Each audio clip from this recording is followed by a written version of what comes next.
Welcome to the Kick It 3v3 Soccer Podcast, where soccer fans, coaches, parents, and players get insights into the beautiful game. Each week, your hosts, Dan Stratford and Brent Zico Ward, bring you some of the latest in soccer news, coaching, parenting, and conversations with guests who are making an impact in their local soccer communities or even around the world. So let's kick it. And now a quick word about one of our partners. Soccer families, we all know that soccer expenses add up. So here's a way to save at home and help your soccer team. We're partnering with SmartWave Solar, serving Colorado and Utah only, because they make going solar simple with 2 quick online meetings and a free no pressure quote. How do I know? I just recently had my SmartWave solar system installed. I've been looking to add solar to my house for years, but I was tired of the misleading ads and those high pressure, you have to decide today sales tactics. A friend of mine who'd had SmartWave solar for 2 years and was super happy introduced me to SmartWave just a few months ago. SmartWave didn't use any high pressure tactics. They saved me 40% over the other quotes I got and made sure I received all the tax incentives I was due. And here's the kicker. When you book a meeting with their local rep, Steve, through Kickit, SmartWave will help sponsor your team by covering 50% to 100% of your tournament fees, or provide 3v3 custom Macron uniforms for your next 3v3 tournament. Learn more and book your meeting with Steve at kickitsoccer.com/solar. That's kickitsoccer.com/solar, spelled SOLAR. Make sure you tell them that Dan from Kickit sent you. And now back to the show. So we are so excited to introduce today's podcast. We interviewed a legend, an international legend in refereeing. He is Esse Baharmast. Did I say that right, Zico? As best my Farsi, you said it right. Known as Esse. Known as Esse. We get to hear his story, but just so you know who you're getting ready to listen to here, he has refereed multiple CONCACAF Gold Cups. He's refereed 98 FIFA World Cup in France. He was a very famous match that he refereed. He refereed the first MLS game, the first MLS Championship game ever. Found out that not only is he a huge Brazil fan, but also grew up playing in my neck of the woods in Missouri. We don't know why our podcast keeps bringing us back to Brazil and Missouri, but we're lucky that Esse is now in Colorado. So he not only helps train, mentor, involved in referees worldwide, but also here in the state of Colorado. So we are so excited to present him. Anything else you want to say before we move on to the podcast, the interview, Zico? Esse is actually how he'd be affectionately known, correct? Yeah, he's a Colorado national, international refereeing legend, and he's known as a referee, but you hear about his passion as a young soccer player and how he transitioned into becoming a referee. I knew it was going to be fantastic. It was more than fantastic. Right when we got off of it, I texted Beth, my wife, and said, this was awesome. And so it was thrilling. I'm still on a bit of a high. Thank you, Zico, for the introduction, and thank you, Esse, for being our second interview with our podcast. And we're so excited to introduce you to people who don't necessarily know who you are, but we learned a lot about refereeing and insights, kind of inside baseball stuff about refereeing, some great stories. So without any more ado, let's get on with the interview. And gentlemen, it's my pleasure to introduce to you guys our guest in our third podcast ever, Esse Baharmast. He is, I'm going to use the word, he wouldn't use the word. He's quite a U.S. soccer legend. And for sure, he's a refereeing legend. I'm going to say it again. He's a U.S. and a world refereeing legend. And he's got quite a story to tell. It's very, very interesting. So we are so happy to have you on this podcast, Esse. We appreciate it so much. I'm going to start with a question of your background is from Iran. You're an Iranian American. Can you tell us your background, how you got started in playing in soccer and refereeing your career? Yeah, thank you, Zico. Thank you, Dan, for having me. And my story begins in Iran when I was a kid. And, playing in the streets. And Zico, you've been to Brazil, you know how it goes. The games are played in the street, in favelas, in, any backyard. a couple of bricks you put down, and then whatever you find to kick around. If it happens to be a ball, it's nirvana. If it's not, it can be a can, it can be a pine cone, whatever it is, you're just kicking it and you're playing. So I started as a very young age, as the age of 6, playing with my teammates, with my schoolmates in the street, enjoying the beautiful game. And as a matter of fact, I'll tell you a story, because the very first thing that I wanted to go to was the Olympics, not a World Cup. Because for the first time, when I was watching the Iranian national team qualify for the Olympics in 1964 in Tokyo, I thought that was the best thing ever. And I'm like, I'm going to be in the Olympics. And if I do that, that's nirvana. And of course, you're thinking as a player, never as a referee, never as a coach, but as a player. So kept on playing, played at a very good level, played in Iran, went to university in Iran, National University of Iran, played for them for 1 semester because I was studying chemistry. And everything was being taught in English. So I'm like, if I'm going to learn this in English, you might as well go to US and do it at the source and get it as a chemical engineer rather than a chemistry major. So I ended up at the University of Missouri in Columbia. I was playing for the club team back then. We didn't have a varsity team, but the team was really good enough to beat any of the teams, because St. Louis was only 125 miles away, Kansas City, another one. And a lot of good soccer players, especially back then in St. Louis. It was like the soccer mecca, with St. Louis, Washington U, and even the SIU Edwardsville right across the border, and then some of the junior colleges, Merrimack, Florissant Valley, and all of that. So we had a very good team. I was a center forward, number 10. That was going to be my question. Yeah, number 10. And as a matter of fact, because you love Brazil, in 1970 World Cup, from Mexico, we would be up 2 o'clock, 3 o'clock in the morning in Iran watching the games, and the entire neighborhood the lights would be on. And of course, Brazil, because Iran was not in the World Cup, Brazil was our team. Yeah. And this is the incredible team of, Jairzinho, Pelé, Carlos Alberto. It was incredible. And, every time they scored a goal, you could hear the neighborhood just, erupt. And what a final, 4-1 against Italy, with the header of Pelé over Burknich, scoring the goal, the pass that he makes to Carlos Alberto without even breaking his stride to hit the goal. Unbelievable.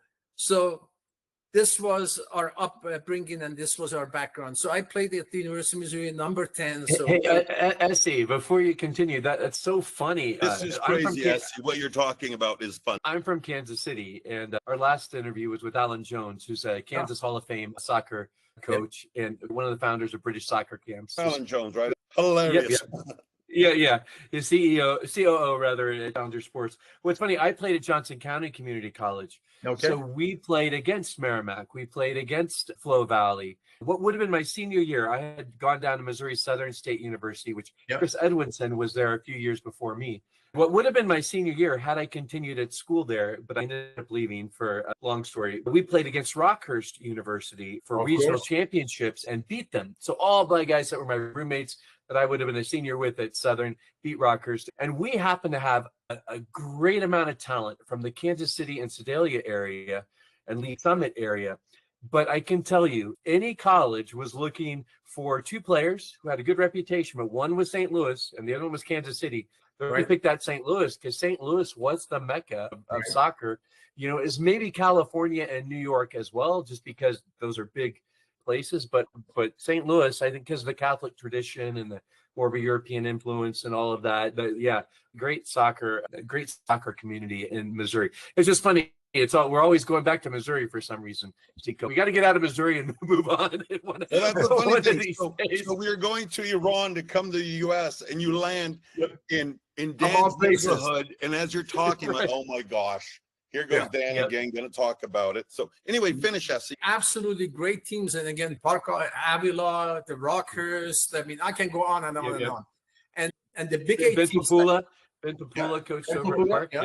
Yeah, absolutely. Tony Tokos, the coaches. Yeah. So these were the teams that we were playing. And really, really at a very high level. And I was number 10 for 4 years. I played at University of Missouri. I was their leading goal scorer. Summer times, I was doing soccer camps in St. Louis, and Harry Keogh, who played with the U.S. national team back in '50, his son Ty Keogh was playing with the U.S. national team. He saw me and he's like, kid, you're good, this and that, you can play. And he was urging me to maybe try out for St. Louis Steamers. So, we're at the camp, we're playing, and I go against Jim Tegens, who was playing for Fort Lauderdale back then. It was a U.S. national team goalkeeper.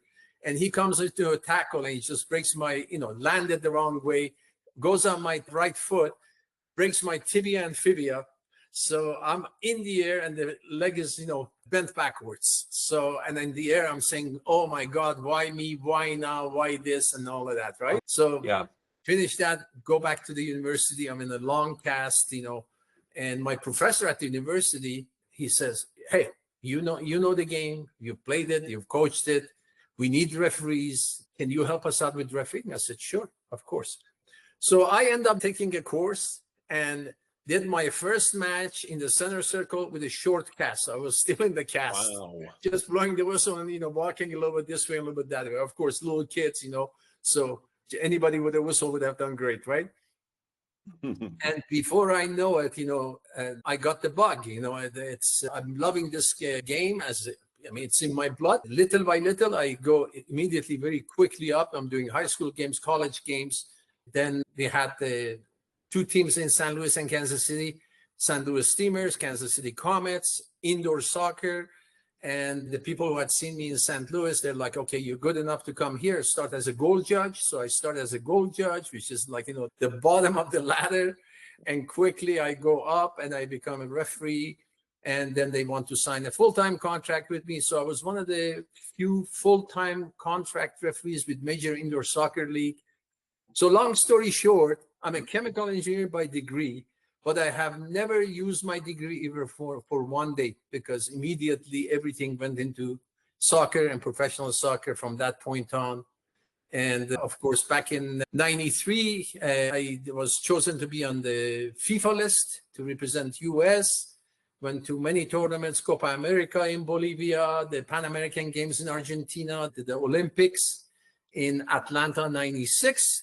And I happened to referee Brazil and Nigeria in the opening round, where, gave an advantage to Ronaldo. He scores, they beat the Nigeria.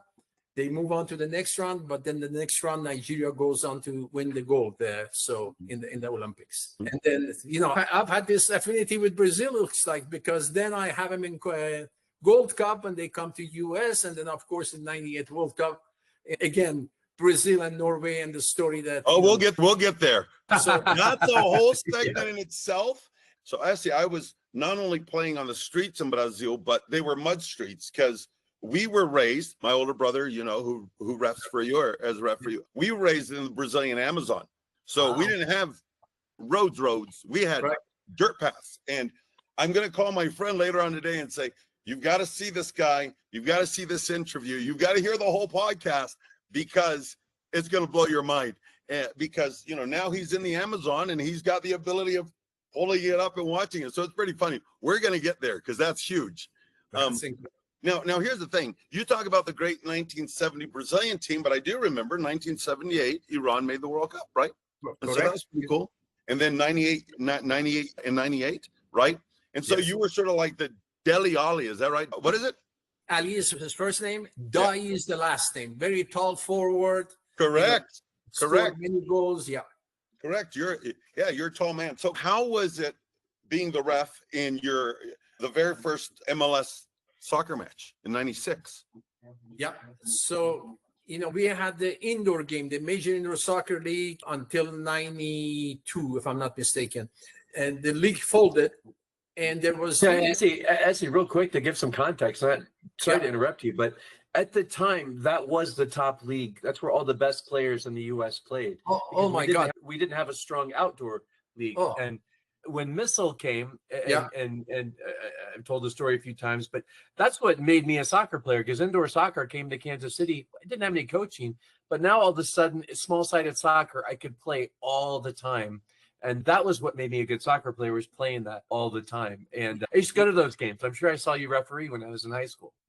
No, it was absolutely incredible because a lot of players who came to play in North American Soccer League in NASL with New York Cosmos and all that, right? Yep. When that league folded, those players stayed and they were playing in the indoors. So at any point in time, I would look around and there's Bernd Holzenbein, who played for Germany in the World Cup. Yep. There's Kazimir Dejna, the captain of the Polish national team. There's Gordon Hill. Do you remember Edmund Rugova from Yugoslavia? He and I So- played together after he got out of MISL. He's a good friend of mine. So incredible players who were playing in a very restricted space, small space. And here's the amazing thing. You ready? Pretty much every venue that we went head to head with the NBA, we outthrew NBA. Cleveland Cavaliers, Cleveland Force would outthrow them. Kansas City Comets, Kansas City Kings, to the point where Kansas City Kings had to pack up and become Sacramento Kings. Move. This was the type of stadiums, and that we had 18,000, 20,000 stadiums packed, absolutely packed. So that was, what we had. So once the league went down in 92 and it folded, really the leagues that we had was like APSL, things like Colorado Foxes, those types of things. And there was not a professional league at the first division, the type that, FIFA was looking for. So in 96, finally, after the World Cup, we got the Major League Soccer, MLS. I was given the opening match of that. And for me, it was like a dream come true. All these years that I've been waiting for the game to finally come to this country, I was part of the history to open this league, Major League Soccer, and take a look and see where we are now with the number of teams, with the players who are playing. I mean, it's like pinch me, wake me up, Yeah. So I did the opening game of the MLS and I did the first championship game of the MLS in the same year. So 96 for me was an amazing year. I did the opening game of MLS, the championship game of MLS, the final of the Open Cup, US Open Cup, and the final of the A-League. So I did the 4 big matches that we had at the time. And also Olympics, Atlanta Olympics 96, including the semifinal match between Argentina and Portugal, where Diego Simeone, who played at the time, was part of the team. And the players are just incredible. Now I'm looking at them. Pochettino was also amazing. So that's a little bit of a history there. Incredible history. So looking back, what was the most challenging match? I have 2 questions. What was one of the most challenging matches you ever refereed? And B, how do you handle that pressure? Because I'm sure there's a little bit of pressure around whether it's the opening MLS match or whatever the case may be. This is what I always tell referees. Pressure is not for us. Pressure is on the coaches, pressure is on the players. Because they're the ones who have to produce, otherwise they're out of a job, right? A coach, $6 million salary, is not given to everybody every day. So they need to win. A player's under pressure. Why? Because if they don't produce, they don't score goals, they go on a drought, they get they get upended. Now they have to go to another club. They have to move the family. For a referee, a foul is a foul is a foul. A penalty is a penalty is a penalty. And as long as the video tomorrow is there to, prove me right, I'm golden. And we can get to that, right? All I have to do is to be in the right position, have the right judgment, know the difference between what is a foul, what's not a foul, what is a normal contact, what is part of the game, what is not part of the game, and then give my decision. So that's, for me, really, really not much of a pressure. Some of the biggest games that you go to, for me, any game in Central America or South America, you're going to a war. Okay? It's not football. You're really, really going to a war. Totally. The dark arts. Because they actually pump up people like you would not believe. So I was in Argentina, and 3 or 4 days before they play Chile, they're showing every previous match between these 2 teams on television from the time that the cameras were invented, and they had the black and white, to the day that it was leading up to this game. So they will not be showing all the highlights. They will be showing all the crazy stuff. And people are watching and they're getting hyped up. and they're coming to the stadiums 5 hours, 6 hours, 8 hours before kickoff. And it's just like soup that is bubbling, it's bubbling. You can see the bubbles come to the, so by the time you get into the tunnel, I mean, they are ready for war. And you just have to be calm and cool. And you have to say, I am here. 11 players on this side, 11 players on that side, 50,000, 60,000 people in the stadium. Come to Papa. I am here today. I That's love how it. you do. So let me go back to the pressure, Esse. Tell me, put my words better, let's say. I've talked to a lot of parents over actually the last 6 to 8 weeks. I've talked to a lot of parents and said, guys, the only person on that field, around the field, refs, there's refs, parents, coaches, players, the only grandparents, the only person on that field is the referee. How would you say it better or differently or whatever? Does that make sense? Like, guys, this guy's actually supposed to be neutral. Let's be honest. The rest of us, we're all emotional. Zico, you are so right. Because most people think there's only 2 teams on the field of play, Team A and Team B. That's not the case. There's 3 teams on the field of play. And the third team is the team of the referees. And the team of the referee has to win. We have to win. And what does that mean? We cannot lose, right? Because if we lose, we're not going to do the next game. Maybe we get suspended. Maybe we are put on the ice for a long time. So how do we win? The way we win is to have the right decision, the correct decision, that no matter what they show you and say, you missed this one, you say, take a look at it on the video. I didn't miss it. It's a penalty. You missed this one. No, I didn't miss it. It's a red card. Take a look at the tackle. So that's the only way that we win.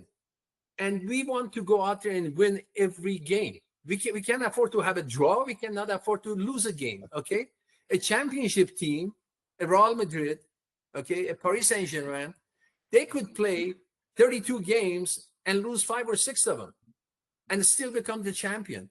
The referee team that has 5 or 6 nightmares is not going to make it. So that's how we have to go in there. So we don't care.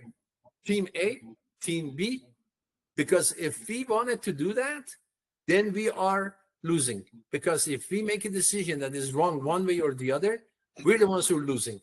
And we can't afford to do that. So for me, I don't care. I go out there. My dear friend, Emilio Romero, we used to do camps together in Vail, Colorado, right? Mm-hmm. And so, and I just saw him a couple of weeks ago at the State Cup. So we talked about this. So Emilio and I, we used to coach together, right? At the Rocky Mountain soccer camps with Purdue and everybody else. So we are friends. My mom knows his kids. In Avon. Yeah, absolutely, in Avon. So my mom knows them, they know we're friends, and now I'm refereeing Colorado Foxes, and Emmy is coaching, and they're behind. So Emmy's trying to, get his players riled up, and he's trying to put on a little bit of a show. And my mom has come to watch the game with me. She's in the stands. I come out there, and Emmy starts, and I say, Emmy, knock it off, cut it out, don't put on a show. Just, you want to talk to me, but don't put on a show. Blah, he goes on. I said, Emmy, knock it off. Next time I come over, you're going to be gone. So I come over and he red card him. He's gone. After the game, I go pick up my mom, and her mouth is just wide open. She's like, you red carded your friend? I can't believe it. You guys are friends. I said, Mom, in that 90 minutes, I don't have any friends. My only friends are the 2 who are running the line for me and my 4th official. Those are my friends. I don't have any other friends at that time. That's incredible. And that's what you have to do. We have to win. And the way we win is to make the right decisions and correct decisions. No other way. I used to referee I was 19, 20 years old. I refereed like 20, 30 hours a week. It was kind of my full-time job. And whenever my friends played, man, they were the worst, right? Yeah. And I've had the yellow card and red card, or give the 2-minute penalty back then, what we would call it. Right. So many of my best friends. And half the time it was my boss that was playing. I had the yellow card, sometimes red card, my boss. So yeah, and they know what they're doing. And after the game, if they're true sportsmen, everything's cool, right? But man, there's nothing more stressful than refereeing your friends playing. I love it because they have a job to do. I have a job to do. Their job is to push as much as they can to see if they can get an inch and win the Yeah. game. I get it. I understand that. Yeah. And my Yeah. job is to make sure that I win, which means not give it an inch and make sure, the decisions I make are correct. That's all. Nothing personal about it. That's interesting. I haven't heard it put that way. And I always wondered what the referee perspective was because, you're right. Our job as a coach, I've heard some good coaches tell their players, look, our job is to see how much the referee will let us get away with. Because if we don't, and the other team does, then we're going to be at a disadvantage. So we got to test how tight is the referee going to call this game or not. I'm curious about that. I'm dying to ask you this question now that I think about it. How do you, because there's ebbs and flows to a game where things are, it's like there's a rhythm of the game. And so during a game, you're dealing with, okay, this is a calm part of the game. Everybody's playing skillfully. Things are going well. But now things can escalate. And it's a frustrating part of the game, whether a team's losing or it's getting chippy or whatever. How do you decide whether it's for one whole game or maybe it changes during the game? But how do you decide how you're going to referee a game from am I going to call it tight? Am I going to let things go? What influences that? And does it ever change during the game or from game to game? Maybe that's what I'm trying to say. Yep. So before I go to a game, I know what a good game should look like. A good game, the Jogo Bonito that we talk about, the beautiful game, the one that we all love, is about creativity, about poetry in motion, about, really, really great stuff that you see with the ball, with the players who can do that, right? And I don't mind a physical game. A physical game, as long as it's a clean physical, not a dirty physical. So when I'm doing a game, as long as it's fitting those parameters for me, and I'm watching it, and I can talk to the players, and I can, let them know that how are we going to be doing this, then the game is going to go on. And I listen to the game. Very important to listen to the game, because if I'm calling what I'm calling and nobody else is buying it, then I'm not listening to the game. Maybe I need to call it a little bit tighter, okay? Or maybe a little bit looser, whatever the case may be. So that's part of my job as a referee going out there. And then you were talking about, coaches pushing and trying to get every inch. I give you a little anecdote. A good friend of mine coached the Baltimore Blast, Kenny Cooper. His son played with the U.S. national team. The goalkeeper, Kenny Cooper? Oh, Kenny Cooper from England, yeah? Great goalkeeper. So Kenny, I asked him, I said, Kenny, I mean, your team is losing and you're going crazy and there is nothing there, right? I mean, why are you doing this? He said, Esse, I do anything to win a game, including selling my mother. He said, but I am nice enough to go and buy her back after the game's over. I said, okay, Kenny, I think you put it in a really, really nice way for me to understand what you're talking about. You'll do anything to win a game. I understand it because your job depends on it. That's how you're going to. And I know when you are doing it to rile up your players.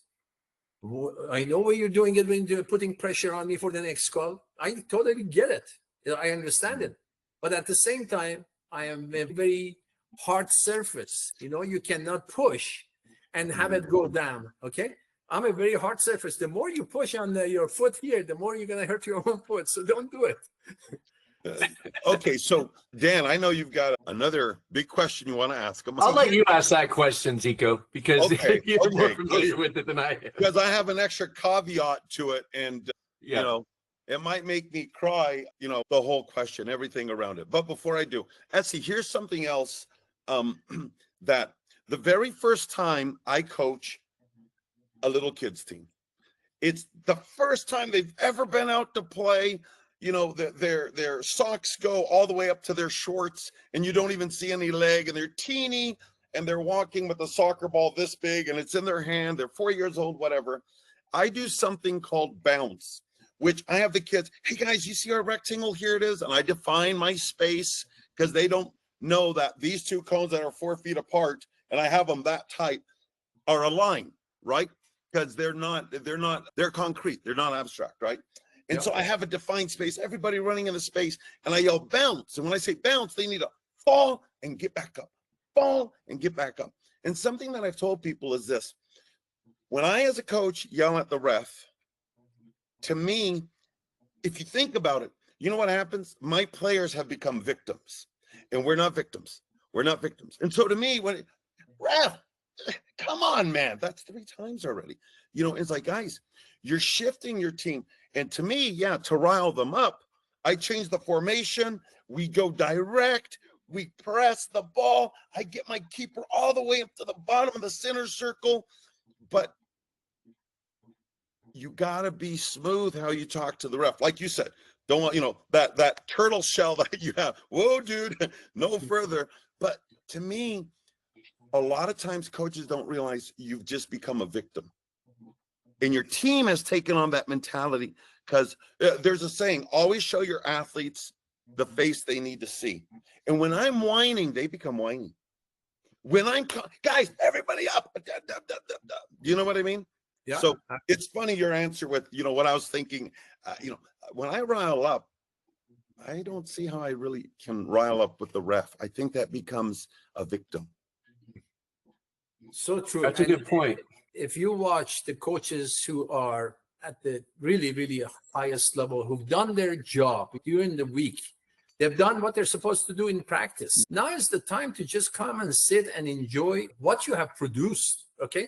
This is the time you can get up, you can tweak a few things, you can say a few things, couple of instructions, but not the entire time a commentary, mark this, do that, go here, come here, that, because you're taking all that creativity away from the player. Let the player think. In Croatia, that produces teams that play at a very high level, all the way to up age 14, they don't keep score. They don't, you know, they don't have referees. The kids just play to develop their skills. And it's amazing that I'm watching sometimes, you know, these teams that are supposed to be high level and all that. And I'm saying, let me see if they can put 5 passes together. Really 5 passes together. That's all I'm looking for. No more than that. And you'll be amazed the number of times that they just cough up the ball to the other team. And the other team just makes a bad pass and coughs up the ball back. And it's like, let's concentrate on making sure our players are becoming better, you know, and let the referees learn, because they're making mistakes, same way as your kids. And let us deal with them. Let us mentor them, coach them, make them better, because the more pressure you put on people, the worse they get. Imagine you're trying to, you know, find the keys to open a door, and I say, come on, find it, do it right now. That's not going to help.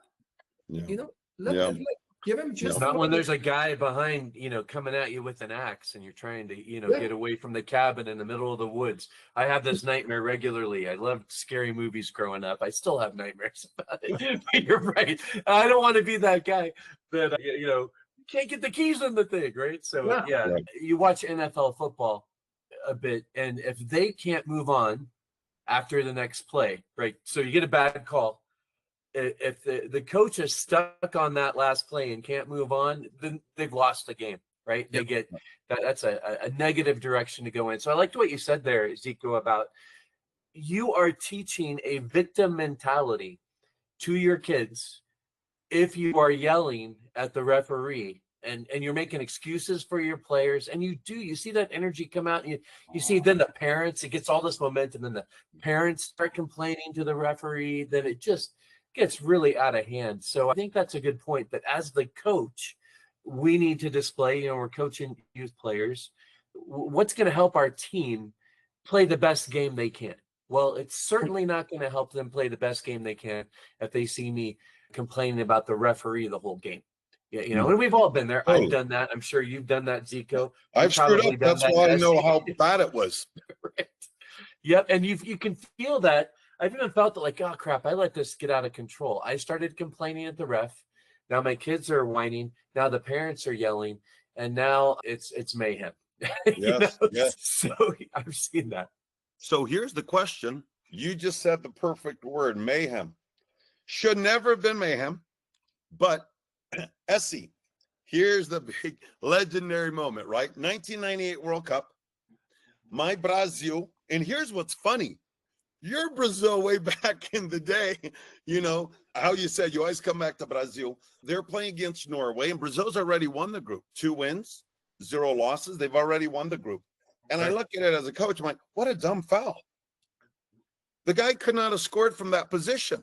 So to me, I'm even thinking, ref, are you sure he fouled the guy? Because Torre Andre Flo was facing away from the goal, maybe a little closer towards the near post, and he was like 12 yards out, I think. He was quite a ways out. I'm like, and so SC, for those people watching and don't know, called a penalty kick against Brazil, and none of the cameras in the stadium, none of the professional cameramen cameras in the stadium caught it. Tell us the whole story about everything. Explain it better than me, but what happened, your call, everything. Tell us what you want to tell us. It's incredible. 1998 World Cup, Brazil versus Norway. Here's the story. Incredibly famous call in FIFA reffing history. Go ahead, Esse.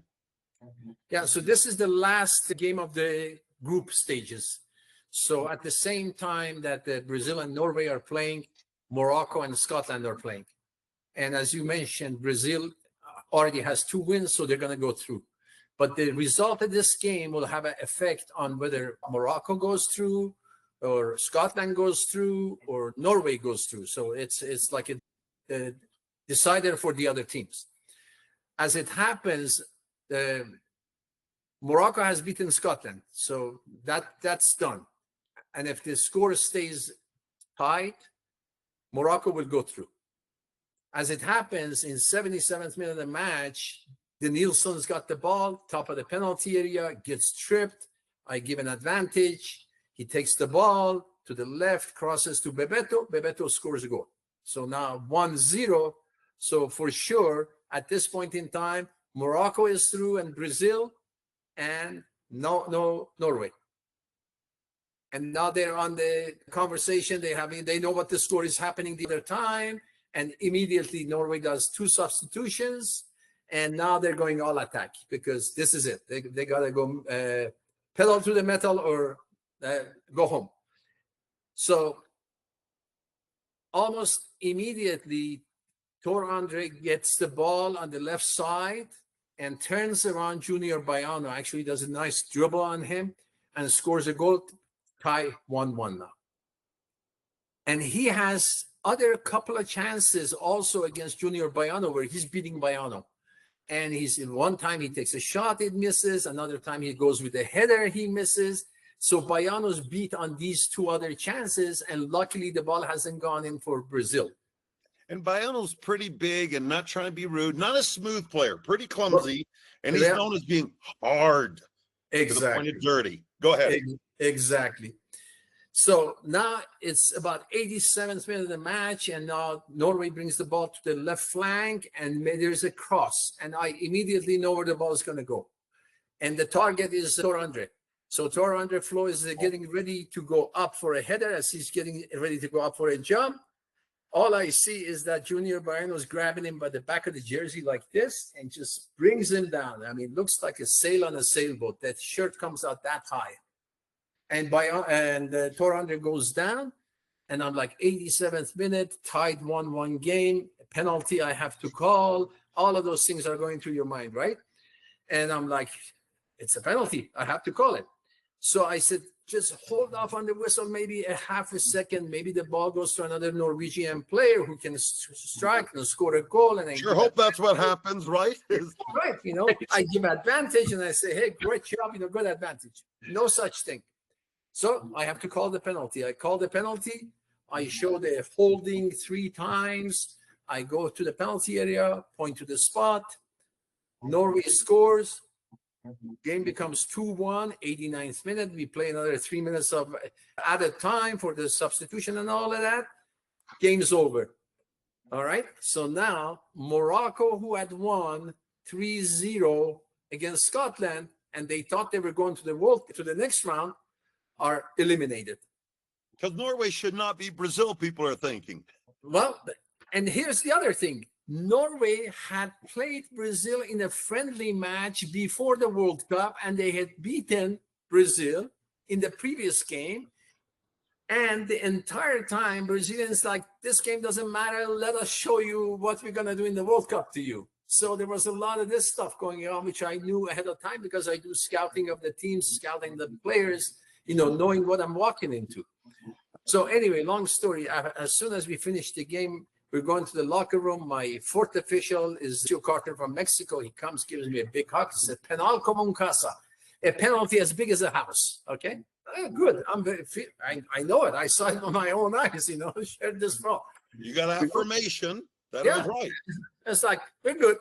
We go to the locker room. My referee inspector is Michel Vautreau from France. He comes down. He says, "For He me," reffed in '86, didn't he? yes, he did. Yeah, I remember that. Yep. I remember that. Dude, now I'm nervous and I know the story. Go ahead. So now he comes to the locker room and he tells me, "Hey, for me, in the Tribune, looks like a penalty. Looks like a penalty. But from the moment you have called this, my phone's been ringing off the hook from every reporter in France because he's French. The reporters know him and all of that. Everybody's calling him. This is an imaginary penalty. There is nothing on television. How can be calling this? Oh, American referee doesn't know football. Why are they putting this guy on this game? That. All of that stuff." Crazy.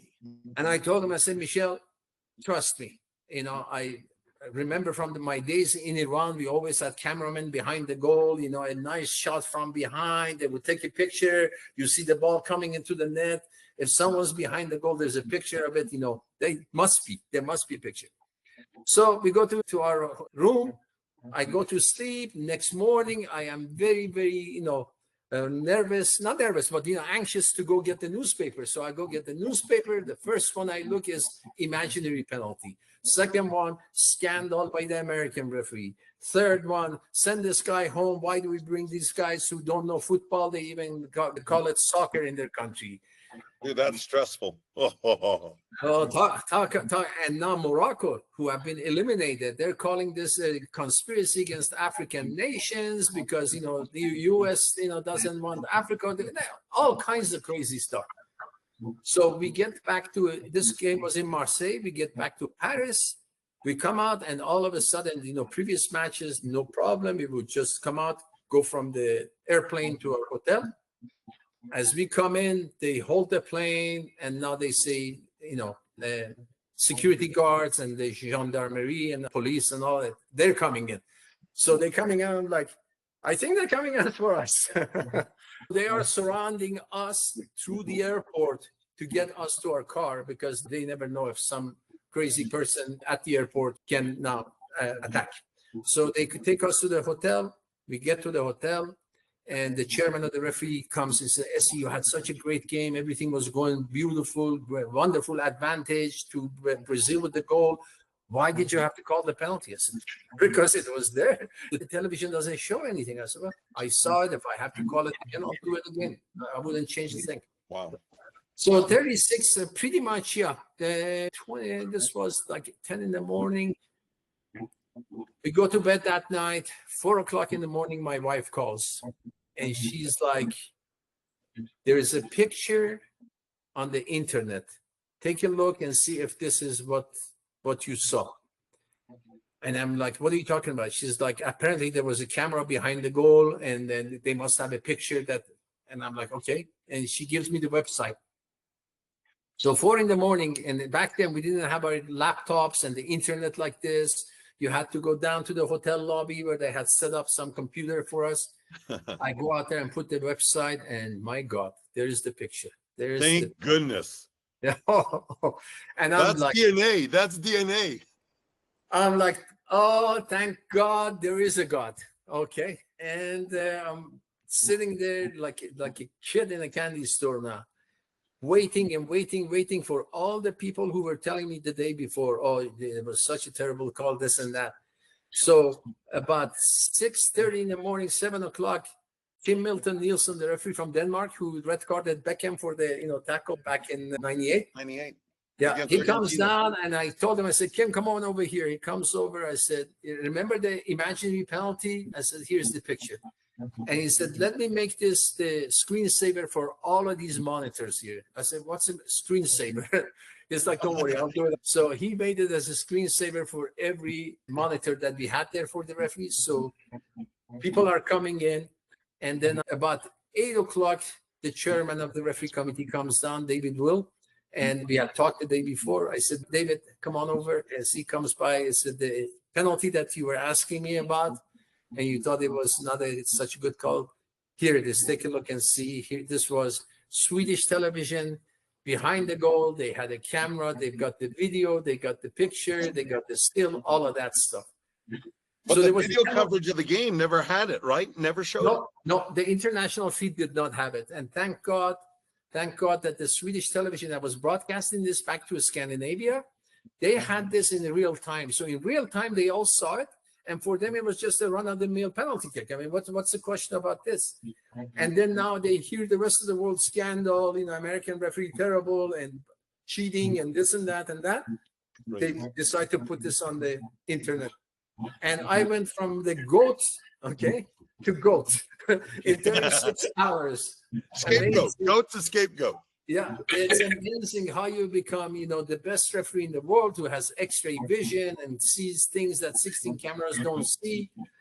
And it became my signature to the point where Referee Magazine called it one of the best 18 decisions of all time in all sports, not just soccer, but of all sports. So in basketball and NFL and NBA and all of that stuff.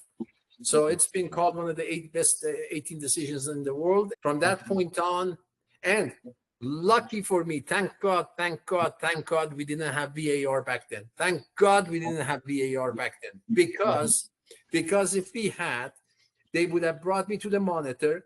They would have shown me the video based on their limited camera angles that they had, the 16 camera angles, and I would have said, show me this one, show me that one, show me that one, show me that one, and they wouldn't have had anything. And I still would have stayed with my decisions because I knew what I had seen. Wow. And now the whole world would have said, this guy is really, really corrupt, because not even after we give him a second chance to change the decision, he stays with his decision. And so that's fascinating to me, Esse, because, arguably the U.S. invented VAR, right? We started doing it in American football, and they do it in baseball. I don't know if they're doing it in basketball. I've been surprised how that evolved so quickly and then became part of soccer.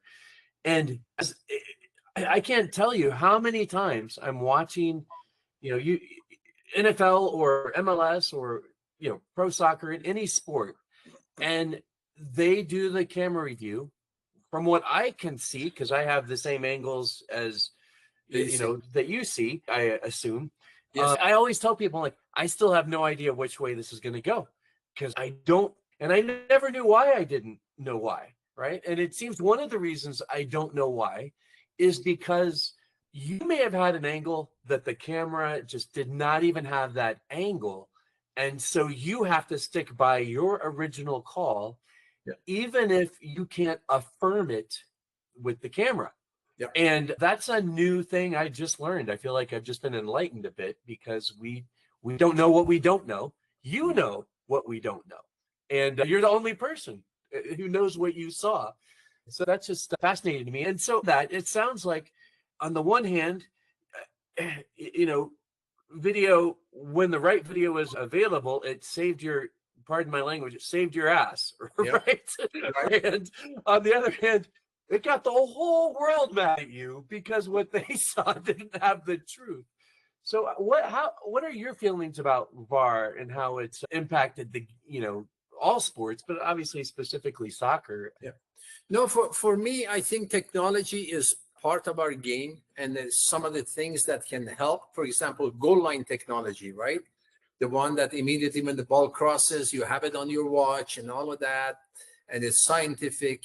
For me, that belongs. So we don't get, the decisions like, England and Germany 1966 World Cup, or again, you can go back to England, Germany 2010 South Africa World Cup. Right? 2010. Well, Okay. yes. Yeah, exactly. and USA against England, right? USA against Germany.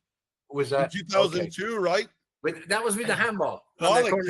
Yeah. 66 World Cup is the most famous one between England and Germany in the final. Okay. The one that the ball hits, comes down, and the assistant referee from Azerbaijan, says, it was goal. So first. And Jeff Hurst, happens to score a goal after that to say, okay, now it becomes 4-2 rather than 3-2 and all of that. So, but yeah, so technology has a place, something like that, which is easy, which is factual, which is all of that. Also, there's an easy way to eliminate scandals. Okay, the hand of God Maradona, the Thierry Henry handball, things that you and I can watch on a digital video recorder and show it to anyone, and they all can say, hey, yeah, there's a handball, that this should not. So eliminate scandal. What I don't like is to try to re-referee the game in situations that, it is so gray that really nobody should even get involved. I mean, if you can't see it with your own eyes in normal motion, after showing it 5 or 6 or 7 times in video replay, why are we going out there and saying the toe was over the line or the nose was over the line? And for me, this is not the game the fluid game, the beautiful game that we fell in love with. And the purity of a goal being scored and the joy that you have from celebrating. Now you want to celebrate, but are you sure you're going to celebrate? Maybe yes, maybe no.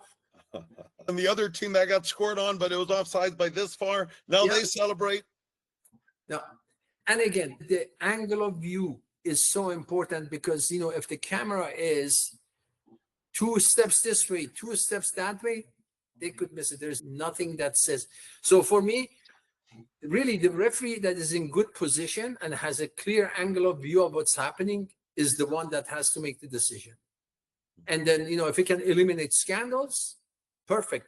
So they have something now called football video support, where the coach can, put a protest and the referee can go take a look at it. And I think I like that a lot better because it's easier to do. The coach has a say, the captain can say, because especially when they're 100% sure, and they're trying this in the under 20 and under 17 World Cups, as a tryout. For me, that has some promise to keep the game more fluid, but at the same time, make sure we get rid of the scandals. Can this be done quick enough? In real time, quick enough? Yeah. Actually, it's pretty quick. So normally it happens on critical decisions. So like a penalty or a goal or a red card, things of that nature, right? Oh, so there's a natural pause in the game anyway, right? Exactly. What's it called again? Football video support. Wow, that's crazy. Yeah. And it was used in the under 17, under 20 Women World Cup.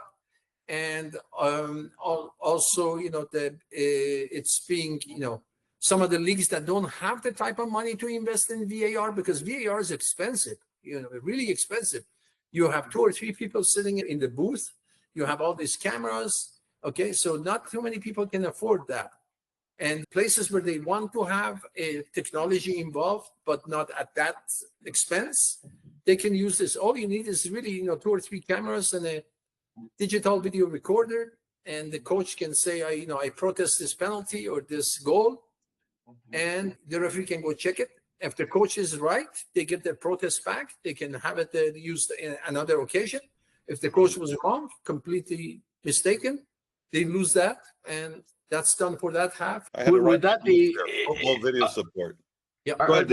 They're still using it, like when the NFL first started using VAR, the only time that they would use VAR is when a coach protested, and then it became something where it was automatically reviewed and at certain points of the game.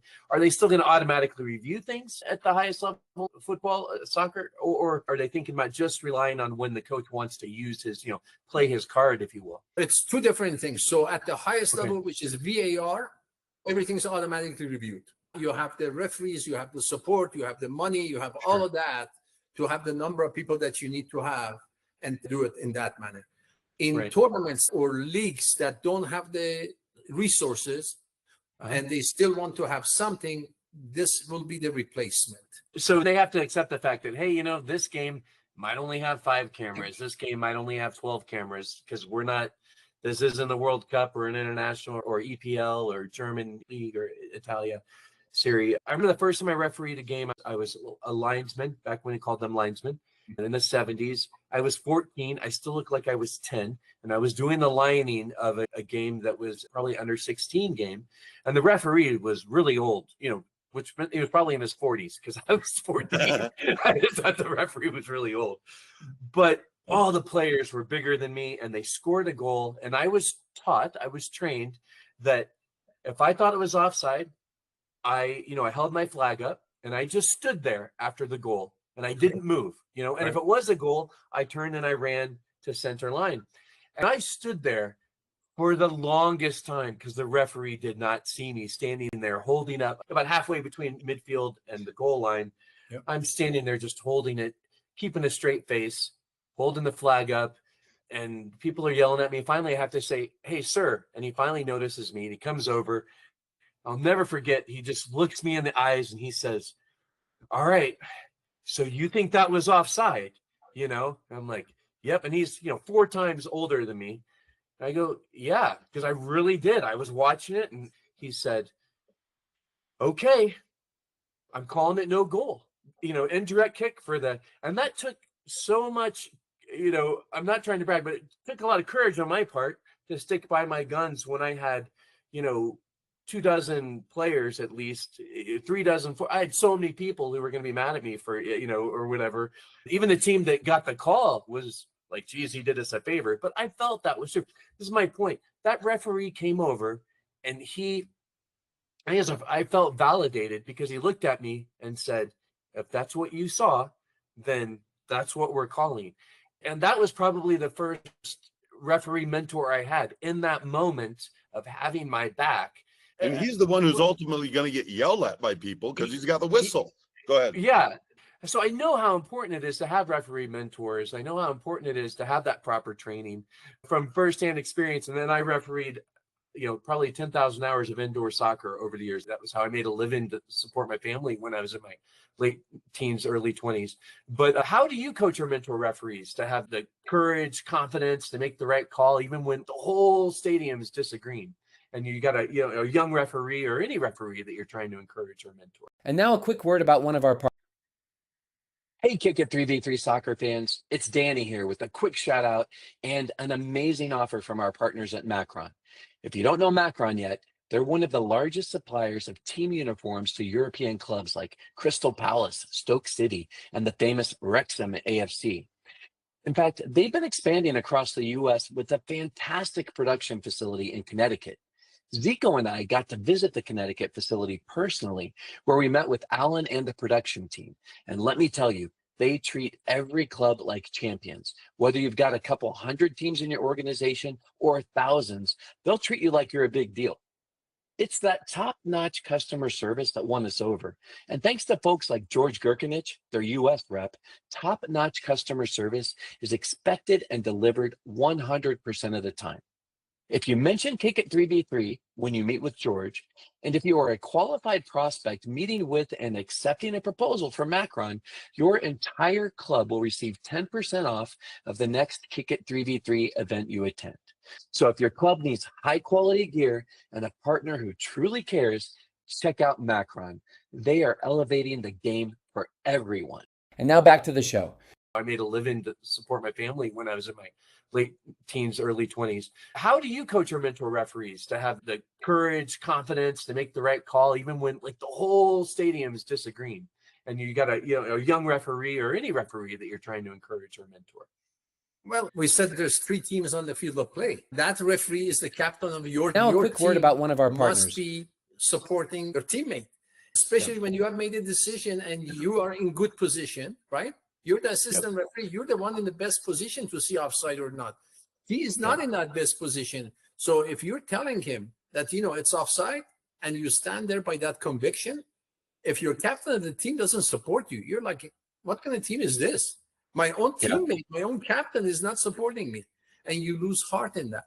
So you need to have that type of mentoring, that type of, and many times with the players, if they went to my assistant referee to give my assistant referee a hard time, I went to them, I said, you do not talk to my assistant, you talk to me. You have a problem with him, you have a problem with me, not with him, okay? It's you and I. So to protect my assistant referee, because why? My assistant referee doesn't have a yellow card and a red card to show for, dissent or follow abusive language, I'm the one who has it. I'm the one who has to protect my assistant referee. So that's, the part of that thing. And then mentoring is coaching. Basically, we are coaches of our team. And if they do a good job, they do the right things, we say, this is great, continue to do it. If it's something that is not good and needs to be improved, needs to be developed further, then we also need to give that. And then we are invested in their success, because once they're successful, we are successful, just like a team. When the team wins, the coach wins, the trainer wins, the equipment manager wins, they're all champions. And that's how we have to look at it. So coaching and mentoring is a huge part of it. And especially the ones who have been to the top of the mountain and they've seen it all, and they come back and they're like a Sherpa. That's, I've been there a few times. Let me take you up there and show you the view from the top. And it's a gorgeous view. And that's what we do. All of us who are on the sideline, we're coaching, you guys, same thing. As players, as coaches who've been there at the highest level, now you're trying to show these younger players who come in, developing, and say, it's a beautiful, beautiful view from up there. Let's get you up there if you can. And if you can't, you're still going to enjoy the journey up there. Yeah, my next question was going to be, and I think you've answered this.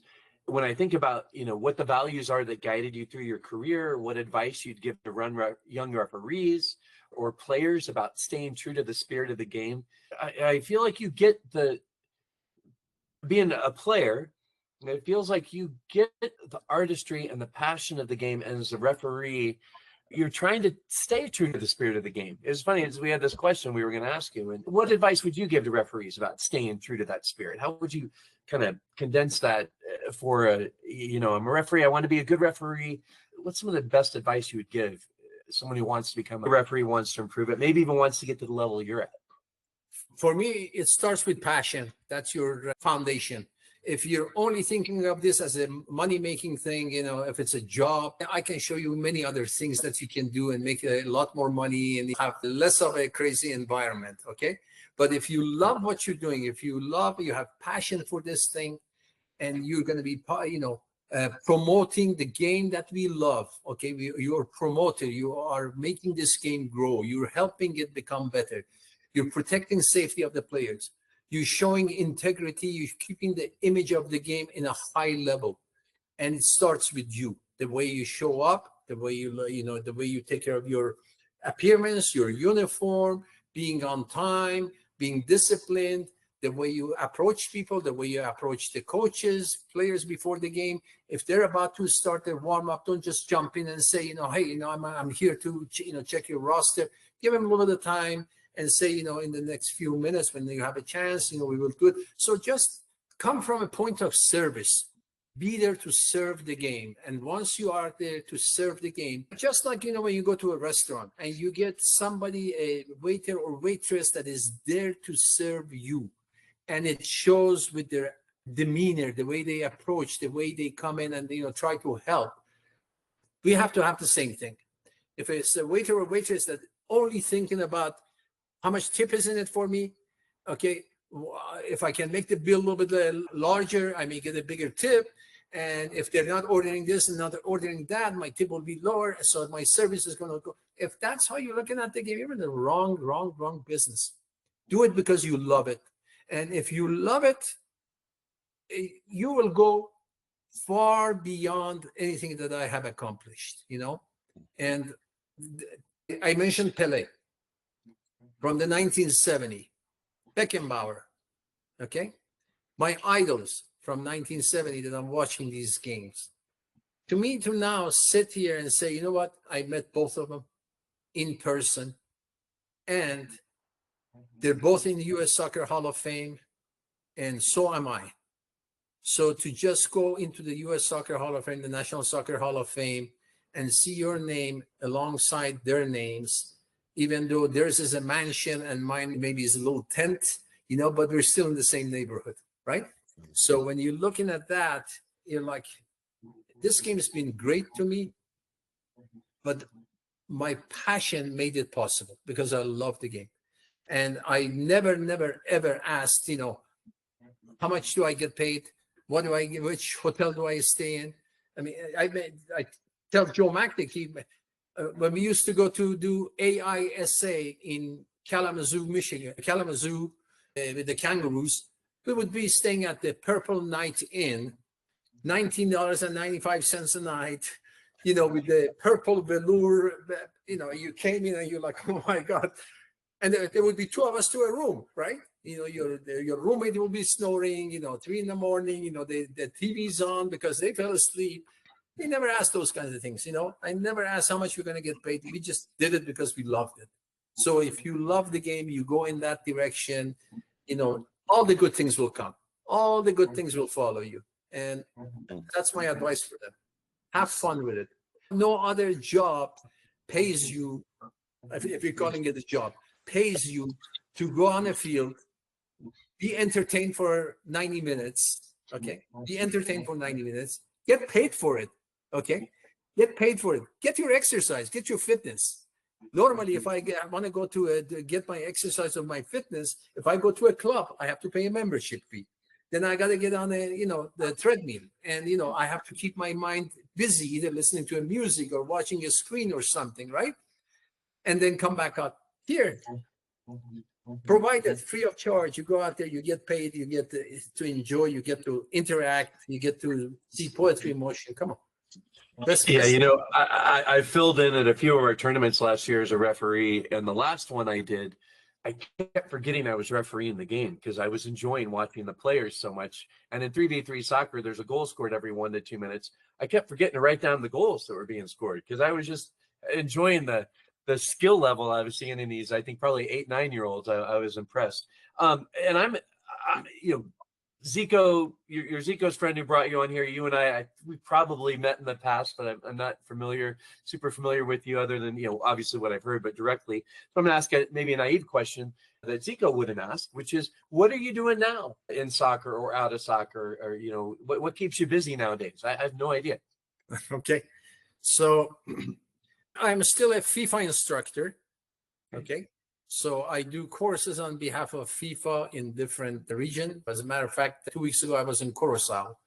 And as a referee inspector, I will go to watch the referees and assess their performance in the next World Cup qualifier game coming up in Costa Rica. So that's on the FIFA part. I'm also part of CONCACAF as an instructor. So all the CONCACAF seminars or Champions League or Leagues Cup, things like that. I assess those referees as well, and I also instruct and coach and mentor them. I'm the director of referees for Colorado Soccer. So I work with our referees here and with our team to make sure that our referees, not only we grow the numbers, which we have, and the numbers have been on the uptrend from the past 6-7 years. So we've needed that, right? Yeah. So COVID, we had a little bit of a downturn, and after that we are up and getting there. And they make sure the quality is good. The quality shows by the number of national referees now that we have, and the ones who do professional matches. We have international matches. Brooke Mayo, one of our own referees, she's assistant referee. She was in the Club World Cup, Men's Club World Cup, just came back, was in the Olympics in Paris, and is part and parcel of the biggest matches. Number of referees that we have who do international matches or do highest level games.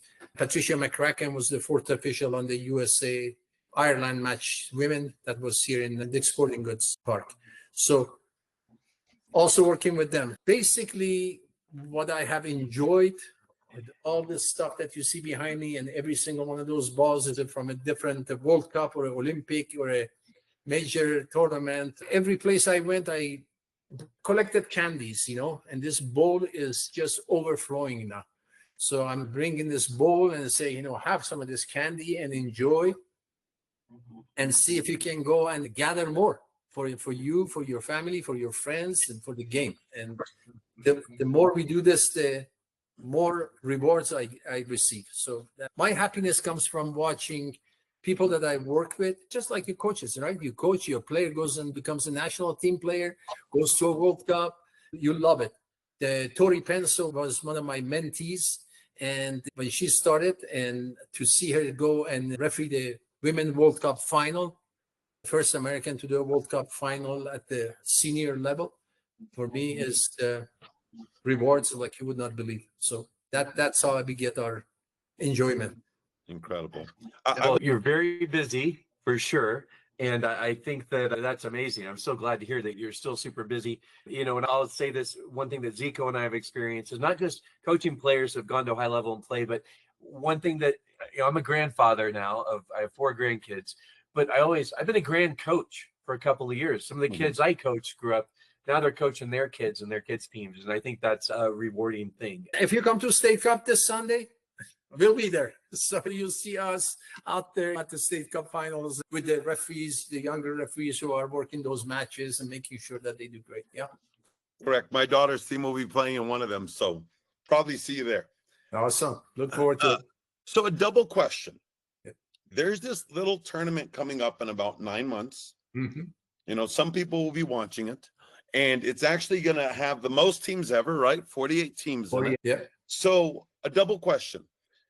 Esse, what do you think it will mean at the end of it for North American soccer? And of course, there's going to be different levels, right? Because Mexico is soccer's it, right? For Canada, for the US, for Mexico, that's one. And then what do you think will be the challenges, let's say, with the modern technology and for the refereeing? Because there's going to be way more games, probably more referees. And you know what? Technology develops so much, so quick. You just gave us another word besides VAR. I wrote it down. I don't have it right here now, but I wrote it down. So what do you see the challenges that technology will bring, more games will bring, the benefits for North American soccer? So these small tournaments that you were talking about, I believe you're talking about 2026 World Cup coming to US, Canada, and Mexico. Majority of the games being played in the US. And this game is going to absolutely explode. Like you would not believe it. This game, just take a look and see what 94 World Cup did and what we had before 94 and then where we are now. And we had the US Club World Cup, as we had the FIFA Club World Cup in the US this past month, where we saw Chelsea and Paris Saint-Germain and teams like that coming here. Now imagine, imagine that, the world coming for this tournament, and everybody would want to play soccer, football. And the challenges are to have enough fields, enough infrastructure, enough coaches, enough referees to make sure that we can meet the demand of what's coming. Because it's not just the 2026, the 2028 Olympics also will be here, and the Olympic sports, the Olympic soccer games. And then we are in line for the Women's World Cup in 2031. This will continue. And if you're looking at the explosion of the game from the women's side, I mentioned 96, I went to Atlanta Olympics. That was the first year that we had women Olympic soccer. Nothing before it. And how far we have come from 96 to now. And now with this explosion of soccer is soccer, and it doesn't know gender. And okay, so everybody will be watching, everybody will be enjoying, and we're going to have that kind of explosion in growth and have to become ready for it. Technology will keep coming in. We saw in the Club World Cup that they were using body cam for the referees. So the referee in their headset that they have, that they continue to communicate. They also have a camera that shows the view of the referee. So this was a little bit, I think, more for marketing purposes, for one more extra camera for television. But I would not be surprised that the more that they do this also becomes one more video for decision making. So what did the referee see? And also for would have helped you. Yeah, well, for sure they would have had that. They would have seen what I saw. The shirt pulled this far, and also for the teaching purposes. So if what the referee is seeing, for training purposes and things of that nature. So technology will keep coming in, and there's no doubt about it.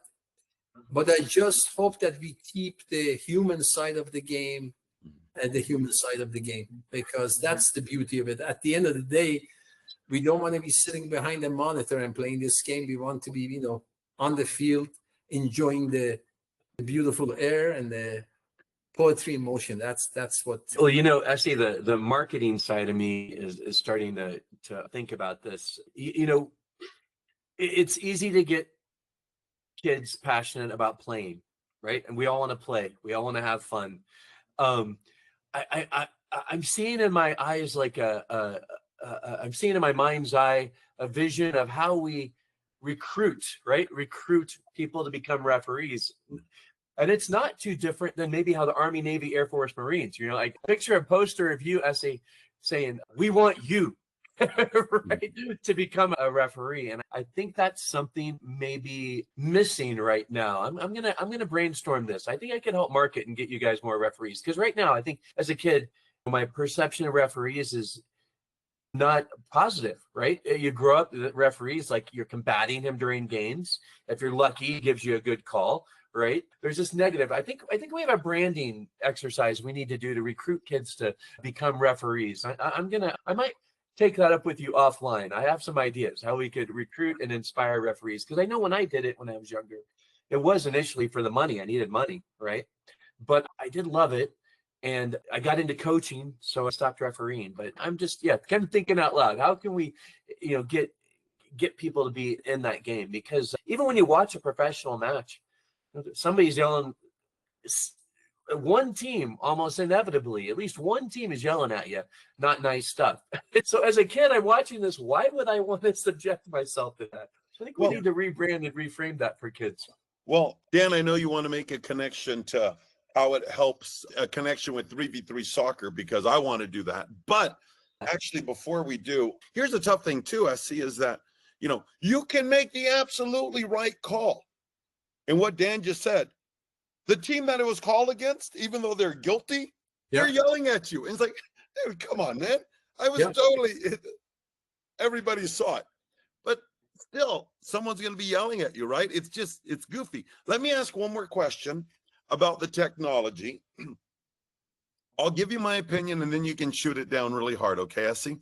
Before we get to the 3v3 connection, it seems to me the biggest thing about VAR, in a negative way, in a way to me, is that what used to not be a foul is now I reached for the ball, I missed the ball, I nicked the guy's toe, and obviously they're going to go down.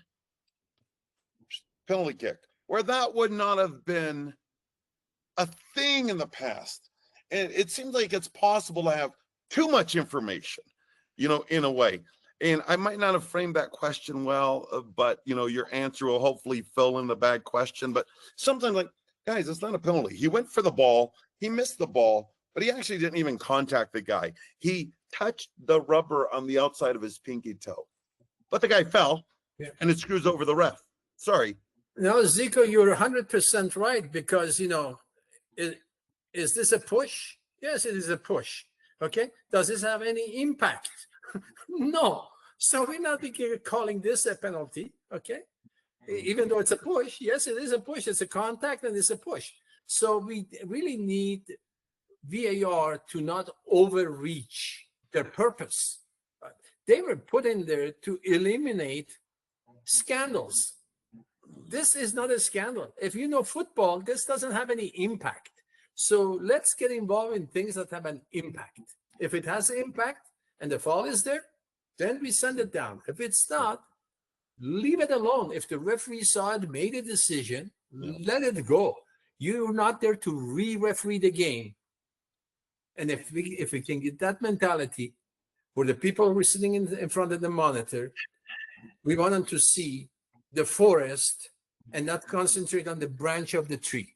It's like, watch the entire game in its reality, in normal motion. Majority of the time when I'm making decisions, all in normal motion. I'm watching the game, I'm making decisions in normal motion. Whatever is happening, I'm saying that should be a penalty, that's not a penalty, that's a foul, that's a red card, that's not a red card. Okay? And then once the replay shows, 95% of the time, what I called in real time is what it shows. The other 5%, then I have to look at and say, okay, was I wrong, or did I not feel it or see it? Was there more impact than I thought? And that's how we have to have the people who sit behind the VAR, not to dig a hole for the referee. It seems like the referee goes over, and yes, this happened. And once the referee's called to the monitor, if he says, oh, yeah, that was a push, but it wasn't a push, then it's almost like the referee's part of the scandal. And it's like, wait, he coughed on him, but it's like, don't call him over because he nicked his toe. You know, I think about it. Come on, man. I'm totally forgetting the name. Great player, Chelsea winger, bald, Dutch dribbler against Mexico, 2014. Remember when the Mexican player nicked his toe? He fell like this. You know what I mean? Robin. Yeah, Aaron Robin. Something like that. It's like you call him over. And yes, there was contact, but please decipher. Don't call the ref over. Because once the ref comes over, it's like suddenly instead of the game being the focus, the referee's there. And you know there's only 1.5 billion people watching you. Yeah. You know, it's hard to say. It's like it's too much info, and don't call the ref over. Now, I don't know. That's my opinion. It just seems like. No, your opinion is correct. I mean, sometimes they become like a food critic that goes into a restaurant and comes back out, and instead of saying, the food tastes good and it's great and this and that, they're saying, oh, it had 20 grams of protein and 6 grams of sodium and 8 grams of salt and this and that. And it's like, really, this is how you're going to look at this game? Yeah, that's fascinating to me. I think that what keeps coming up is that the human element is never going to be removed. There's always subjectivity.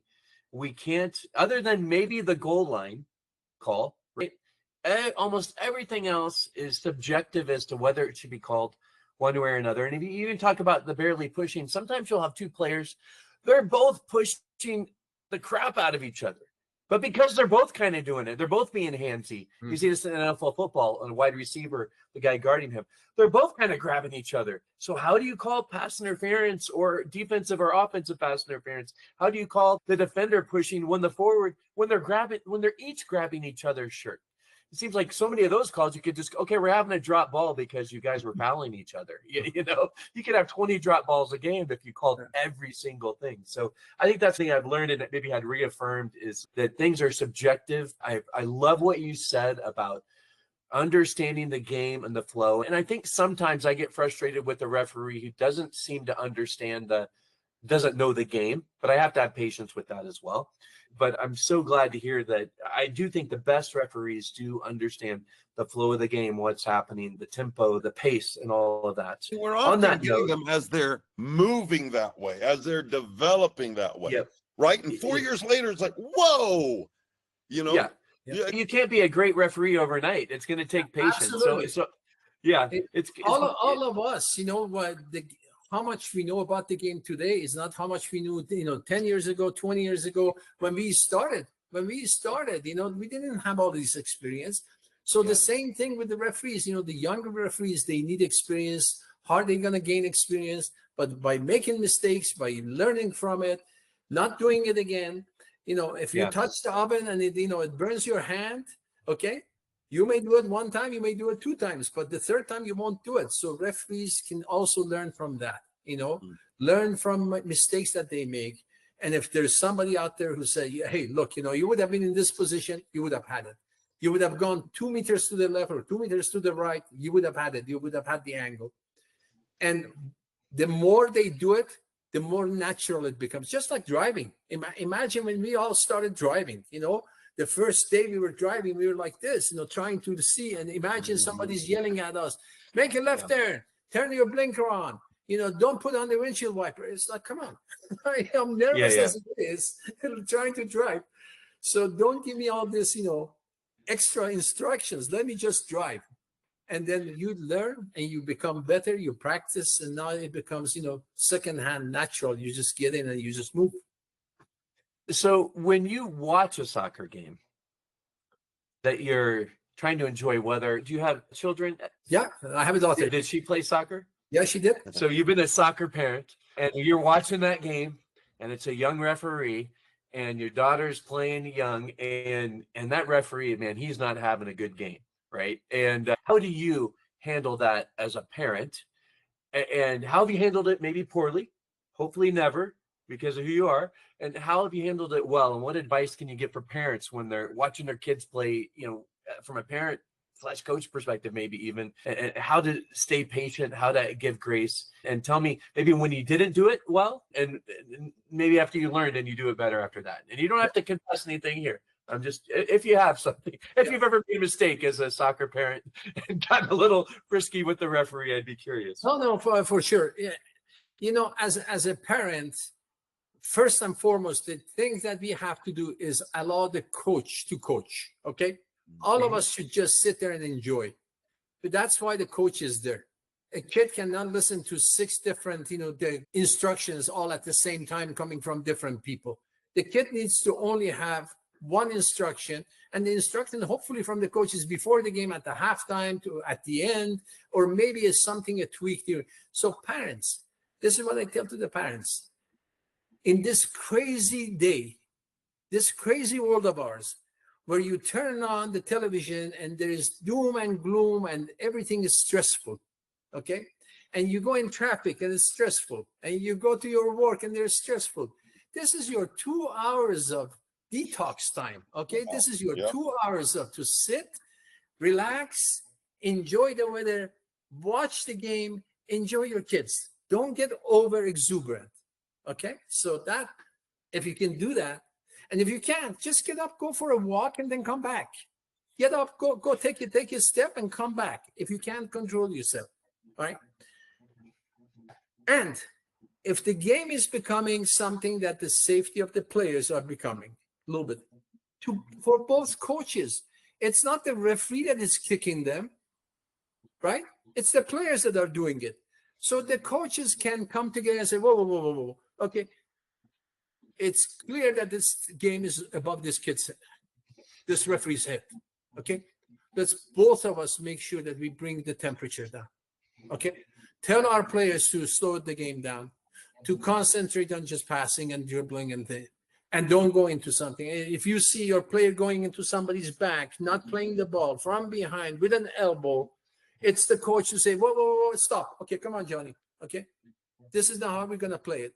You're going to go for a clean tackle, go for a ball, make an attempt to play the ball, but don't be dirty. I mentioned I like a physical game, but not a dirty game. So don't do a dirty game. And the coaches are involved as well. I mean, we're part and parcel of this thing. I have my coaching license too, okay? So I'm speaking with all different hats, from a coach, from a player, from a referee. And we all have a stake in this thing to make sure that nobody gets hurt. No, we started with your first 20-some years as a player. Correct. So it's funny. So you're coming in all ways. I know I interrupted, but sorry, Dan, I know you want to move forward, but here's something, Esse, that I remember watching the 2010 World Cup final. Yeah. Oof. And I got to be honest, it upset me because everybody attacked Howard Webb. And to me, it's like, no, one team, don't want to name names, Dutch, one team were dirty. And you know what? He did everything he could not to send 4 or 5 people off. And I don't know if you remember, and somehow it was Howard Webb's fault, but it wasn't. It was the way the game was being played, dirty by 22 players, mainly by one side. How is that Howard Webb's fault? They're presenting him with decisions he's got to make. Yeah. Sorry. No. I was at that stadium, and I prayed to anything and everything that I could for that game to not be won by a team that was playing anti-football, that was playing dirty football, okay? And Howard is a dear friend of mine, and we were there together. And we talked about 3 teams, and each team has to win. Each team has to win. The tackle by De Jong or whatever, right? De Jong? Yeah, by De Jong. In here, that's the one that we cannot miss. We cannot miss. Okay, we have to catch that. So That's not our game. I mean, that would be beautiful in mixed martial arts, WWF, WWE, any of those things would be beautiful. Well, explain to me what happened. Explain to me what happened, SA, because unlike you and Zico, I don't know what you're talking about. What happened? We're talking about karate chop to the chest. That was not the. Okay, that's that what I thought you were saying. That was not deemed as a red card. Wow. Should have been a red card, 100%. And even if you talk to Howard, he'll say no. Don't bring it up because he went to therapy for many years for that. But he's a dear friend, great guy, excellent person, excellent referee. He wasn't, given that game by lottery. Yeah. He earned it. But, yes. But it happens. He did everything he could to keep it a football match. Yep. And the players did not allow him to keep it a football match. Agreed? And he was doing his best. And it's like, you know what, man? I mean, and this is not, I don't know, in Portuguese, quem sou eu? Who am I to say? But it's like, you know what? He could have thrown out multiple guys. Even, how many times was it, what's his name? Not Vandenberg, the central midfielder, number 6, playing for the Dutch team, who typically would make 5-6 fouls a game and somehow get away with, maybe a yellow, but probably not a yellow. I don't know if you remember that. It's like one team, when 11 people are playing, as you said, anti-football, man, that makes it hard on a ref because, you know what? You guys could finish 9 against 11. If teams don't want to play, if they have been given a mission to come and, just maim, it becomes difficult. It becomes difficult to try to control. Really becomes difficult. It's like it's a sport.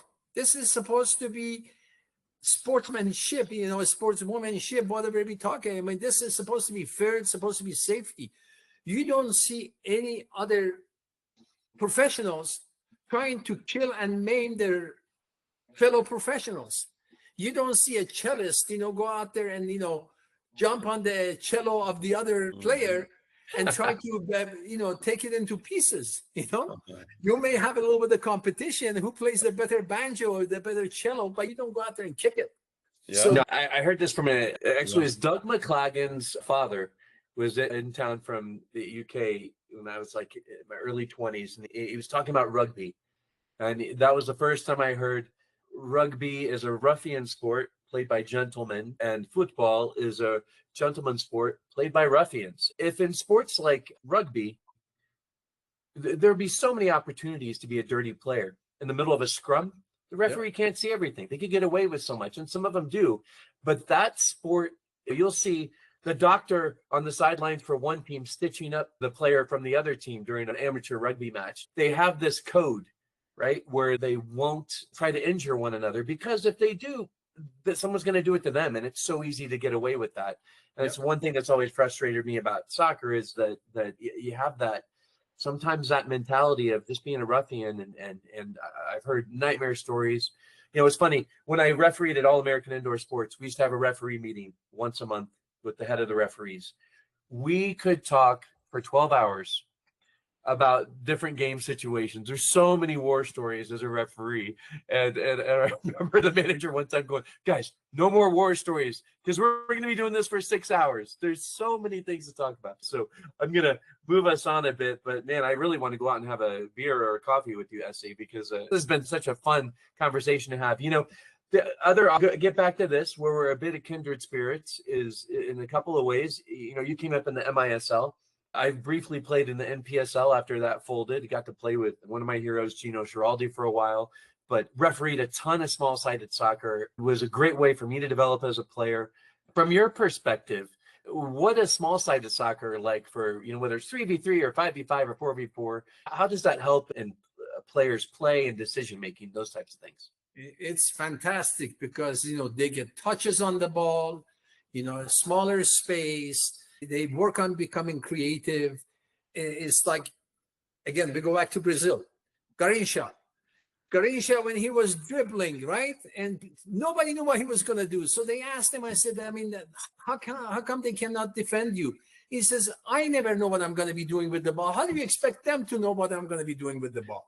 So this is what the small-sided game does. In Iran, we were talking, when we were growing up, playing in the street, putting a couple of bricks, kicking whatever we were kicking.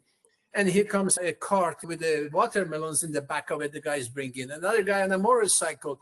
And you had to watch and see these things and try to avoid them and get the ball and avoid the guy on the bicycle, and you send the ball to your teammate and things like that. The small-sided game provides all of that, minus the bicycle and the cart with the watermelons on it, right? But you still get the touches. You get a lot of touches on the ball. It's like, you get your 10,000 hours of touching in a smaller space than being on a long field where you're standing in a big field, and maybe you get a touch now and maybe you get another touch another, a minute or two later. And once you have the ball at your feet, then you are looking for opportunities for scoring, for passing, for dribbling, for shielding. So all the skills that you need later on in life, you're developing at a very young age, and you're practicing it over and over and over.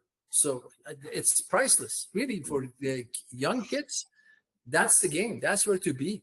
Get as many touches on the ball as you can, and get better. So, well, have you noticed? And I'm sure you have, because I have. But refereeing small-sided versus 11v11. Tell me some of the differences in refereeing. 3v3 is like a hyper example of small-sided. But talking about 5v5 and all of them. What are some of the major differences you see? Again, for me, the smaller the game, even the 1v1, the 2v2, the 3v3s, you develop skill.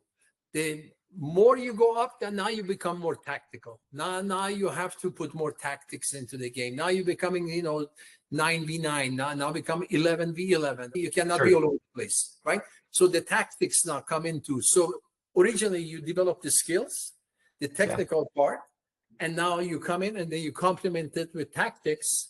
And then now the game becomes the full picture of what you're looking for.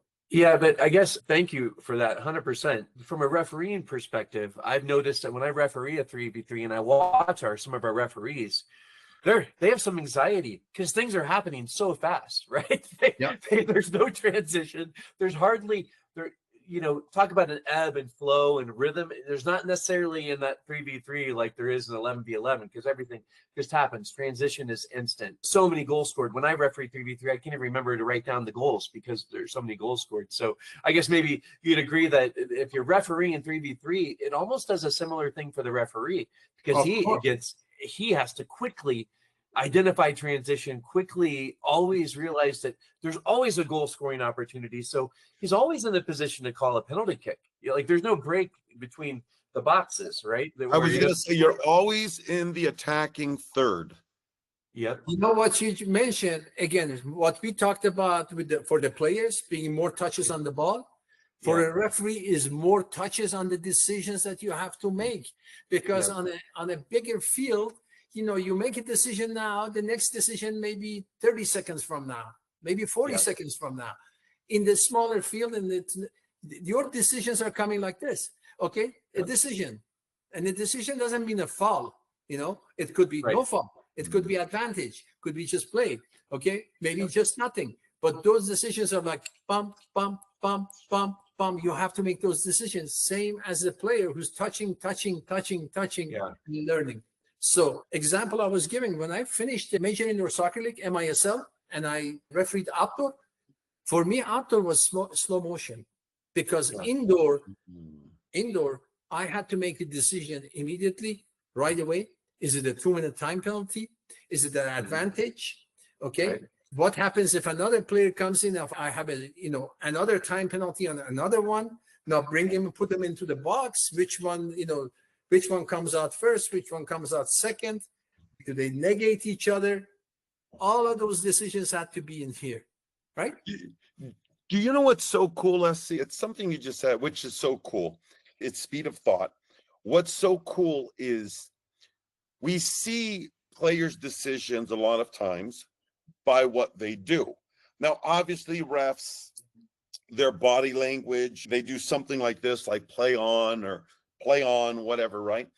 But what's funny is you see a referee makes a decision And what we think of a referee making a decision is, but sometimes the decision, even if the ref didn't do this, sometimes the decision is nobody knows. You know, like if they do that, okay, he showed, hey, everybody who knows sees that I saw it, I've acknowledged it, whatever. And sometimes the ref will yell it, right? But sometimes in 3v3, there's so many decisions, and half of the decisions are made silently without a whistle or anything, right? It's like, that was not a foul.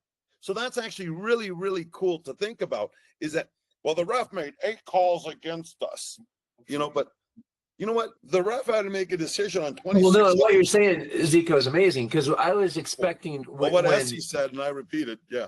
Well, what Esse said I thought was interesting is he said in outdoor soccer, he's making a decision every 40 seconds. I thought, there's not a call every 40 seconds or 30 seconds. Yeah. But there's a decision every 30 or 40 seconds. Incredible. There may not be a call for every 2 or 3 minutes, but you've got to stay engaged. And I think that's when I referee, that helps me stay engaged. Kind of like that goalkeeper that talks too much keeps him engaged in the whole game, because the right forward can't hear him, but he's yelling, "Great play," you know, Zico or whatever. So I think that's one way I make sure that when I'm refereeing, I convey that I'm still involved in the game, even when I'm not making a call, because I'm saying play on. I might even say to the players, "Hey, great play, move on." You know, you're focused 100% of the time, not just when you're making a call. So that's a great point. I think that landed on Zico and I the same way with the same kind of, yeah. Hey, so we got to wrap up, because either that we decide we go for another hour and have a 2-part series, and maybe we have you back after the World Cup, but or maybe we have. Yes, that would be cool. It would be fun to do something like during the World Cup. Well, he's going to be busy. He's going to be busy. Yeah, he's going to be busy. But all right, so we'll wrap up this way. We've got some, what's a favorite? We just got some rapid fire questions for you, and we'll wrap up in the next 5 minutes. But what's a favorite stadium you've ever officiated in? Does one stand out, or maybe 2 or 3? You know, I love the stadiums that are right on top of the field. You know, there is no Olympic, running track around it. So even though I did a big derby in Seoul, Korea, between Japan and Korea, and this was a big match and all of that, packed the stadium, the fact that it had a running track around it took the ambience and atmosphere out of it. Okay, I want the fans to be right on top of it. So like Azteca, in Mexico City, they're right there on top of you. La Bombonera, those that are right in Argentina, right on top of you. Okay, Maracana, right there on top of you. So those are the type of places where it gives you a lot of feelings, of the temperature of the match and all of that. Cool. Okay, so generally, you might not like this question. Generally, who are hardest to deal with? And of course, sometimes you're not dealing with parents as much, but generally tougher to deal with. Players, coaches, fans. Fans, I don't get involved because, at the highest level that we went, they're out there, and they've bought tickets. They're out there to end. At the highest level. Mm-hmm. For me, they don't matter. I mean, I don't hear them. I phase them out. For me, the players who constantly do something dirty, off the ball. Because coaches I can also deal with, come in and say, this is what it is. But the players that, you constantly have to watch, and their ego is bigger than the game. The ego is bigger than the team. The ego is bigger than you, okay? And some of these players, even after it was said and done and it was finished, when I talked to their teammates, and I said, I thought this guy was a little bit, all about himself, and it's like he treated us exactly the same way. So some of the players that they're above the game. It's all about them and not teammates. Maybe they'd be great individual sport player, but not a team player. And you're away from the other guy, and there's a net in the way, and you're by yourself. Go ahead. Sorry. Yeah. No. And I think that you would say there are some players, they have their worst moments, right? But there's some players that feels like that's their lack of integrity. because that's how they are all the time. And that bleeds through it on everything. That Brazilian player that broke Tab Ramos's skull in the '94 World Cup. Yeah. He showed up at the hospital, at Tab's bedside. So he's a man of integrity who, in the moment of intensity, lost his composure and did something bad. And that was so touching when he. Yeah. And Leonardo's one of the cleanest players, really one of the cleanest players, And he was being held. So that was just a reaction. And then he felt so bad about it, And those are the types of players that, I really, really respect. Whereas somebody else that would do it and then it's like, he deserved it type of thing. Yeah. Exactly. Those are the ones that I can't stand. And okay, so there's one more question, and I'll ask this to you, Esse. But before I do, I will get a hold of my friend, Anastasio Souza. Have to drop his name. He was my best friend as a kid when I was in Brazil.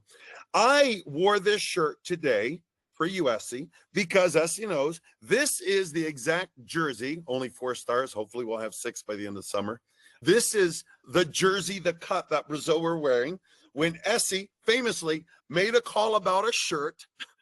Brazil was wearing this shirt. The Norway were wearing the red shirt. So this is in honor of Esse, who got it right. So Esse, if you were to give your younger self a word of advice before refereeing your World Cup, your younger self a word of advice, what would it be? Last question, so make it good. Just go out there and do it with the same passion, with the same love, with the same integrity, okay? That has been your guiding light, because at the end of the day, you have to sleep well. You have to put your head down and say, you know what? I gave it all. I put it all on the field of play with integrity, with passion, with love, with fairness, for the safety of the players and for the image of the game. So if you can have that as your North Star when you go to every match, you might have ups and downs. You may have difficult days and good days and bad days, but you're in the right direction. You're moving into the right direction. You're on the right path. And that's all you can ask for. At the end, when it's all said and done, when it's all finished, you can say, you know what? I did it the way it was supposed to be, based on the values that my parents brought me up with. And, I hope that I have made them proud of the teachings that they gave me, the values that they gave me. And I want to give it to my family, to my friends, to my mentees, whoever's coming along. And if we all can do that, I think, we've done what's been asked for. So, and it's funny that you said that jersey, because 20 years later, in 2018, they decided to bring the same players, Norway and Brazil, to have a match in Oslo, Norway. And this was done like for charity and all of that. And of course, they asked me to go referee the game. And I'm like, are you kidding me? You want me to come in at this age? Do you want me to keep up with these guys? Then I looked at some of the players. I said, okay, I think I can do it. Yeah, exactly. So, and we came out there, and before the match, they brought Junior Baiano, they brought Tor Underflow, and amazing. Myself, the 3 of us. So they have the television cameras, and they're interviewing.